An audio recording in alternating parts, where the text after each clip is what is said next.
Baik, sebelumnya Assalamualaikum warahmatullahi wabarakatuh.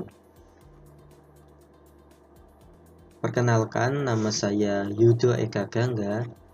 Saya berasal dari program studi teknologi rekayasa otomasi Fakultas Sekolah Vokasi Universitas Diponegoro tahun 2023 dengan NIM 400403236200001 dari Teknologi Rekayasa Otomasi kelas A dengan dosen pengampu Bapak Rofik Cahyo Prayogo STMT. Pada video kali ini saya akan menjelaskan ulang mengenai materi ROS atau Robot Operating System session 1 dan 2. Pada kesempatan kali ini saya akan berusaha merangkum apa yang sudah dosen pengampu saya yaitu Bapak Rofik Cahyo Prayogo sampaikan pada materi waktu itu saat online. Baik, kita lanjut ke definisi dari apa itu ROS atau Robot Operating System. Jadi ROS itu sendiri merupakan framework open source yang mana dirancang untuk membantu kita sebagai pengguna untuk membangun perangkat lunak robotik yang kompleks secara modular. Jadi walaupun ROS ini disebut sebagai operating system, itu bukan berarti layaknya sistem operasi komputer pada umumnya, yakni seperti Windows ataupun Linux. Untuk ROS itu sendiri berjalan di atas operating system seperti Linux atau Windows, yang mana ROS ini menyediakan tools serta library untuk membuat robot agar dapat membuat robot itu berinteraksi dengan lingkungannya. Untuk yang selanjutnya yakni ada komponen utama dari ROS. Di sini dapat dilihat ada 6 komponen utama yaitu node, topic, message, service, master, dan parameter server. Untuk node itu sendiri merupakan unit terkecil dari ROS yang digunakan untuk menjalankan satu tugas seperti membaca sensor atau menggerakkan motor, mendeteksi sensor, dan lain sebagainya. Kemudian untuk topik yaitu jalur komunikasi antara node. Jadi masing-masing node tadi yang mana berisi satu tugas, misalnya membaca sensor atau menggerakkan motor, ini melalui jalur yaitu dinamakan topik. Kemudian ada message yang mana sebagaimana namanya yaitu pesan. Message ini merupakan format data yang dikirim melalui topik, yaitu melalui jalur yang tadi. Selain itu ada service. Service ini digunakan untuk komunikasi dua arah. Kemudian ada master. Master ini digunakan untuk mengatur semua node atau perintah-perintah satu dari robot, misalnya tadi membaca sensor, kemudian menggerakkan motor. Nah, master ini digunakan untuk mengatur semua node. Kemudian ada parameter server, digunakan untuk menyimpan sebuah konfigurasi yang global. Untuk selanjutnya yaitu ada tools dasar dari ROS. Di sini ada beberapa tools dasar dari ROS, yaitu ada 4, yaitu ada ROS Core, kemudian ada ROS Run, kemudian ada ROS Launch, dan yang terakhir ada RQT_Grab, yang mana ROS Core ini digunakan untuk menjalankan master, yang mana tadi master berfungsi untuk mengatur dan memonitoring semua node.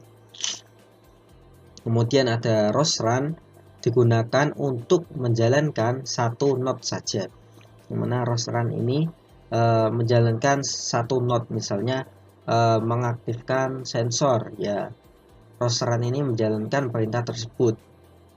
Setiap ROS run menjalankan satu perintah node. Kemudian ROS launch itu untuk menjalankan banyak node sekaligus. Perbedaannya ROS run dan ROS launch ini, jika ROS run hanya satu node yang dijalankan, kalau ROS launch ini ada banyak node sekaligus. Kemudian ada rkt underscore grab, yang mana digunakan untuk memvisualisasikan atau menggambarkan hubungan antar node dan topik, yaitu node misalnya perintah tadi dan topik yaitu jalur yang dilewati. Nah, tools dasar dari ROS ini sangat berguna bagi pengguna untuk saat debugging program ataupun pengujian sistem. Nah, selanjutnya ada struktur workspace ROS. Nah, di dalam struktur workspace ROS ini sendiri merupakan tempat kita sebagai pengguna untuk menyimpan semua proyek dan package.